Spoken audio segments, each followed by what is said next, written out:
I do have some missing time. They pulled me up on the ship. They did surgery on me. I had no idea of what they were doing.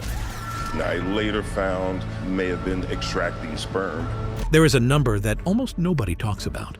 Out of the thousands of people who have reported contact with gray aliens, a small number never speak again.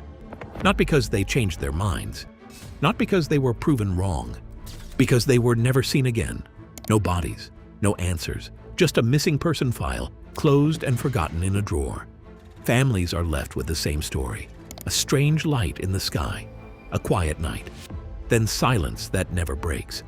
So the question has to be asked, who are the ones who never came back? What happens to them? The data gap. The closest thing researchers have to hard evidence is a real survey, carried out by real scientists using real numbers, and even that survey cannot answer the question. In 1992, a major survey was carried out in the United States. It was commissioned by well-known researchers in the field, including Bud Hopkins, David Jacobs, and Ron Westrom. The survey was called the Roper Poll, and it questioned nearly 6,000 American adults using a careful set of questions designed to spot patterns connected to abduction experiences, even in people who had never used that word to describe what happened to them. The results were shocking. Between 1% and 4% of adults reported experiences that matched the pattern of alien abduction closely enough to count. That number sounds small on paper, but do the math, and it becomes something else entirely. It means millions of people, spread across every state, every background, and every walk of life. But here is the part almost nobody mentions when this survey gets brought up. This survey could only count the people who were still alive to answer it. I was lying face down, outside in the dark, and there was a light above me. And I saw the bottom of the craft there right before it shot up into the sky. It could only count the people who came back, remembered something, and were willing to sit down and talk about it. It had no way of counting the people who left one night and simply never returned. Those people do not exist in any survey. They do not exist in any chart or graph. They are missing from the data in the exact same way they are missing from their own homes. A number that only counts survivors will always be smaller than the truth. That gap in the data has a face attached to it. And the most famous face belongs to a young man in France whose story once gripped an entire country. In the early hours of November 26, 1979, 3 friends were loading a station wagon in the town of Cergy-Pontoise, just outside Paris, getting ready to drive to a market to sell jeans. The driver, 19-year-old Frank Fontaine, was still at the wheel when he and his 2 friends, Jean-Pierre Prévost and Salomon Ndiaye, saw something strange in the sky. A long trail of light was moving down toward the ground, slow and steady, nothing like a plane or a falling star. Fontaine said one line his friends never forgot. He wanted to get closer. He wanted to know what it was. He drove toward it, while the other 2 ran back for a camera. When they returned, the car was still there, but Fontaine was not. The vehicle sat wrapped in a strange glowing haze, with small spheres of light moving around it. Then the light was gone, and so was Fontaine. Terrified, the 2 friends called the police. A missing person case was opened. It stayed open for 8 days. Fontaine reappeared just as suddenly as he vanished, disoriented and unable to account for over a week of his life. When he finally spoke, he said he woke up inside some kind of laboratory, surrounded by machines with glowing dials. The story exploded across French news and reached the French government's official agency for investigating unexplained aerial phenomena, a rare case serious enough to draw a formal state investigation. Fontaine's case is the one most people know, but it is not the only one, and it is not the strangest. 20 years earlier, on the other side of the world, a very similar night played out in near total silence, and it has never been solved. No return. On the night of February 20th, 1959, a young United States Army soldier named Jerry Irwin was driving through the Utah desert. He worked as a technician on a Nike missile base and was heading back to his post in Texas after a period of leave. As he drove through the dark, empty highway, he saw something impossible. A massive burning light dropped from the sky ahead of him, streaking downward like a plane going down in flames. Worried that people might be hurt in the crash, Irwin pulled his car over, left a note on the windshield explaining where he had gone in case anyone came looking for him, and walked out into the desert alone to search for survivors. He never found a crash. There was no wreckage, no fire, no sign that anything had actually fallen from the sky at all. What happened next is where the case turns strange and stays strange. Irwin was found unconscious the next day, lying near the top of a ridge, far from where he had left his car. He had been out cold for more than 24 hours straight. When he finally woke up in a hospital bed, his mind was foggy and confused, and doctors could not get a clear answer out of him. The only thing he could say clearly over and over was one strange sentence. He kept repeating the words, "Jacket on bush." Nobody understood what it meant. Not the doctors, not the officers who came to question him, not even Irwin himself. For weeks after that night, Irwin was never the same man again. He began collapsing without warning, first on base among his fellow soldiers, then again in the middle of a public street. Each time he woke up, pieces of his memory from the hours before were simply gone. Army doctors examined him again and again, but found nothing physically wrong with his body. Frustrated and desperate for answers nobody could give him, Irwin did something that ended his military career completely. He walked away from his post without permission and took a bus straight back to Utah, back to the exact stretch of desert where his memory had first been taken from him. He walked for miles into that same desert, moving with a strange and unsettling certainty, as if some part of his mind already knew exactly where to go, even though the rest of him had no memory of ever being there before. He stopped at a single specific bush. Hanging from it was his own jacket, the one he had left behind that night months earlier. Wrapped inside it was a small folded piece of paper. Irwin pulled it out, did not read a single word, and burned it on the spot. The moment the paper turned to ash in his hands, witnesses who later spoke about the case say he seemed to snap out of some kind of trance, suddenly aware again of where he was and how much trouble he was in. He turned himself in to the local sheriff soon after, calm, confused, and unable to explain any of it. Jerry Irwin lived for many more years after that night, but the fog around what really happened never fully lifted. Decades later, when a researcher finally sat down with an elderly Irwin to ask what he remembered, Irwin said something that still unsettles the people who study this case today. He said there had been a special intelligence present that night, one that had directly told him not to remember. He could not explain what that intelligence actually was, where it came from, or how it had spoken to him. He only knew with complete certainty that it had given him an order, and that some part of his own mind had obeyed that order without ever asking his permission. This case, often referred to by researchers using the title "No Return," is considered one of the earliest documented cases of its kind on American soil, years before the more famous abduction stories that would later make headlines. To this day, nobody has fully explained what happened to Jerry Irwin on that ridge, or why a piece of his own memory was taken from him and never given back. Cases like this force a much darker question out into the open. If a man like Irwin can lose weeks of his memory and never get all of it back, what happens to the people who lose everything? What happens to the ones who do not eventually walk back out of the desert? Abduction sounds like one violent moment, a person grabbed and gone. The real pattern looks nothing like that. It is slower and quieter, which makes it worse because it gives the person time to notice it happening and no way to stop it. Researchers have built 3 theories to explain what happens to the ones who do not return. Placed side by side, they are not separate answers. They are 3 stages of the same cold process. The 3 theories. The first theory is the simplest and the coldest. Some people are not taken once and left alone.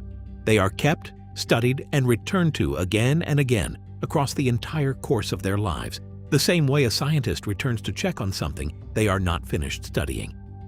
David Jacobs, a historian who spent decades personally interviewing people who reported repeated contact, documented this exact pattern in his published research. Some of his subjects did not describe a single strange night that happened once and ended. They described a long, unbroken chain of encounters stretching across years, sometimes starting in early childhood and continuing into adulthood without ever fully stopping. Each encounter built directly on the one before it. The contact grew more detailed with time, more personal, more invasive. It followed the exact pattern of an ongoing study, not a single random event. One of his subjects, a woman he calls Allison, described something in a later stage of contact that unsettled even Jacobs himself. She said she was told her usefulness in her current form was approaching an end point. She did not know what that meant. Neither did Jacobs. She kept reporting contact for 2 more years. Then she stopped responding to him entirely, and he never followed up. Some abductees are never just the victim of one terrible night that ends when the sun comes up. They become an open case file that never gets closed, one that stays open for the rest of their life. The second theory takes this same idea and pushes it into far more disturbing territory. It suggests that some people are not only being studied and observed, they are being used to help create something entirely new. The most documented case behind this theory belongs to a woman named Kathy Davis, later known publicly as Debbie Jordan. Researcher Bud Hopkins investigated her case for years and built his book Intruders around it. Under hypnosis across many sessions, Davis described contact that had followed her since childhood. She described cold, clinical medical examinations. She described being shown small children who did not look fully human. Children she was somehow made to understand were connected to her. Her case became the clearest real-world example behind what researchers call the hybrid theory. The idea that human beings are being used, generation after generation, to help build a new kind of life, part human, part something science cannot yet explain. The third theory moves away from biology entirely. Some people, researchers suggest, are not kept for their bodies at all. They are kept for their labor. This comes from the research of Carla Turner, a writer who documented cases few other researchers would touch. Turner died of a fast-moving cancer in 1996, only a few years after publishing her most important work. One of her most striking cases involved a woman she called Amy to protect her identity. Under hypnosis, Amy described a massive interior space, dark, enclosed, far too large to be any aircraft. Inside, ordinary human beings were working, not chained, not screaming, not fighting to escape, just working, calmly, beside beings that were clearly not human, on tasks she could not explain. Turner asked if these people had chosen to be there. Amy said they no longer looked like people who were still asking that question. Place the three theories side by side and a pattern emerges. First, a person is chosen and studied, quietly, then studied again. The same slow pattern Jacobs documented for decades. Then a decision is made about what that person is useful for. Some, like Kathy Davis, are kept for their biology. Others, like the people Amy described, are kept for what they can do. Either path leads to the same outcome. The person stops belonging to their old life, piece by piece, until there is nothing left to bring back. The case files. And this is not only a theory built from hypnosis sessions, testimony, and secondhand memories. It shows up clearly in real, physical disappearances that were never solved by any official investigation. On October 21, 1978, a 20-year-old pilot named Frederick Valentich took off in a small single-engine plane over Bass Strait, the wide and dangerous stretch of water separating mainland Australia from the island of Tasmania. Partway through his flight, with nothing unusual reported before that point, he radioed air traffic control with an urgent and unusual report. He said a large metallic object was flying extremely close to his plane, moving in ways that no normal aircraft of that time could possibly move. Air traffic control tried to keep him calm on the radio and asked him to describe exactly what he was seeing outside his window. His voice grew tense and clipped with every passing second. In his final transmission, the very last thing he ever said, Valentich told the controller that the object circling him was not an aircraft at all. Seconds later, a strange metallic scraping sound came through the radio line, sharp and sudden. Then there was nothing. No further transmission of any kind was ever received from his plane again. Despite an extensive search across the water below that lasted for days, no wreckage from his plane was ever found. No body was ever recovered from the sea. The official investigation into his disappearance remains formally open to this day, with no confirmed explanation ever given for what actually happened to him that afternoon. 2 years later, in June of 1980, a 56-year-old miner named Zygmunt Adamski left his home in a small English town to walk to a local shop nearby. He never came home that evening. For 5 long days, his family searched everywhere they could think of, with no leads and no answers from anyone. Then his body was finally discovered in a place that made absolutely no sense at all. He was found lying on top of a large coal heap, 16 miles away from his own front door, in a location he had no known reason to ever visit. His clothing was completely intact and undamaged. There were no signs at all that he had spent 5 days outside in the cold, wet English weather. His body showed strange, unexplained burn marks on the back of his neck, and traces of an unknown substance were found smeared across his skin, something forensic experts at the time could never properly identify, no matter how many tests they ran. No footprints of any kind led to or from the coal heap where he was found. No explanation was ever discovered for how he actually got there. The official coroner's report eventually closed the case with a verdict of unknown causes, which is about as close as any official investigation ever comes to openly admitting defeat. Two very different people in two very different countries, gone under circumstances nobody could ever fully explain, years apart, with no known connection between them. They are only two examples out of a much longer list. Researchers have quietly kept for decades. What makes cases like these even more disturbing is a pattern that repeats across almost every documented account like them. The contact rarely starts as something extreme. It usually starts small and easy to dismiss. A strange light seen once in the distance. A missing hour nobody can account for. A quiet feeling of being watched that nobody else believes. Then slowly, over months or years, it grows. The encounters become more frequent, more detailed, more personal. This exact pattern is true for Jerry Irwin. It is true for Kathy Davis. It is true for the woman Carla Turner called Amy. Each case shows the same slow, quiet build, almost like a countdown the person living through it cannot see coming and has no real way to stop. And in a small number of these documented cases, the countdown ends with the person simply gone for good. The silence in the files. If all of this is even partly true, somewhere there should exist some kind of official proof. And in a strange way, there actually is, hidden inside what has deliberately been left out, rather than what was ever written down. A government does not usually hide paperwork about a pilot who simply flew too low, ran out of fuel, and crashed by accident. That kind of explanation gets written up plainly and filed away without a second thought. The official Australian investigation into Frederick Valentich's disappearance was eventually released to the public years later, under Freedom of Information laws that force governments to share old records. Even though the final report officially claimed there was no evidence of anything unusual, several full sections of that same report were blacked out and withheld from public view. If nothing strange had actually happened that night over the water, there would be no reason left to hide any part of the investigation at all. A similar pattern appears in France. For over a decade, the French government operated an official agency dedicated to investigating unexplained aerial phenomena. Its internal files, now studied by independent researchers, follow the same repeated pattern. A case begins normally, with detailed witness statements, careful investigation, and thorough documentation. Then, without warning, the file simply stops. No final conclusion is written. No closing report is filed. The case is never formally closed. It is abandoned mid-sentence, as if whoever was writing it stopped believing they were allowed to finish. None of this alone proves that some kind of secret organized cover-up exists somewhere, but it does prove something else that feels almost as unsettling once you notice it. When something genuinely cannot be explained using normal methods, the usual official response is not to keep investigating harder. It is to quietly stop looking altogether and hope nobody asks again. What they left behind. There is one more small detail that runs through almost every documented account of the people who never came back, and it might be the most disturbing detail of all. According to witnesses who personally encountered them, these missing people rarely looked afraid. They did not look confused or panicked.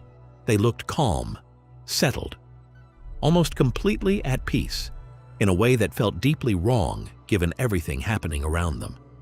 It is almost as if, at some point, they had simply stopped asking the questions the rest of us are still asking every day. Why is this happening? What does it mean? What comes next?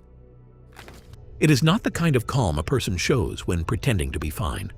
Witnesses describe something closer to genuine acceptance, the kind that normally takes years of struggle to reach, if it is ever reached at all. That unsettling calm raises one final, far more troubling possibility. What if the people who never returned were not simply taken once and then quietly discarded afterward? What if, instead, they were shown something? Something about existence itself, about what genuinely happens after human life ends, about knowledge that sits far beyond anything currently available to the rest of humanity. If any part of that is true, real answers to some of humanity's biggest and oldest questions may already exist, locked inside the minds of people who can never come back to share them. A jacket left hanging quietly on a desert bush for months, a final radio transmission that ends abruptly in static over open, empty water. A body resting on top of a coal heap with burns no doctor could ever properly explain. A government case file that simply stops mid-sentence and is never finished by anyone. Every single one of these details points directly toward the exact same unfinished question, the one no report, no researcher, and no official record has ever been fully able to close for good. Somewhere out there right now, there may be a person sitting quietly inside an answer that the rest of the world is still desperately searching for.